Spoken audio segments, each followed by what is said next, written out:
काल Bhayandar police station आणि Kashigaon police station या ठिकाणी 2 गुन्हे दाखल करण्यात आलेले आहेत। या दोन्ही गुन्ह्यामध्ये आपल्याला अंदाजे 15 गोणी गुटखा भेटलेला आहे आणि याच्यामध्ये हा सर्व माल जो आहे तो 5,75,000चा माल आहे आणि याच्यामध्ये 2 आरोपी आहेत, त्यातला एक आरोपी अटक झालेला आहे आणि दुसरा जो आरोपी आहे त्याला आम्ही लवकरच अटक करू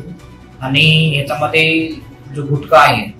ज्या ज्या ठिकाणाहून त्यांनी आणलेला असेल तेही आरोपी निष्पन्न करून त्यांनाही अटक करण्यात येईल आणि याचा पुढचा तपास चालू आहे। जे ड्रग पेडलर्स आहेत त्याच्यामध्ये आता आम्ही जे जुने ड्रग पेडलर्स आहेत त्यांच्यावरती जास्त गुन्हे दाखल झालेले आहेत, त्यांच्यावरती आम्ही मकोका लावण्याची प्रोसेस चालू केलेली आहे आणि असेही आमचे जे इन्फॉर्मर वगैरे आहेत त्यांच्याकडून आम्ही माहिती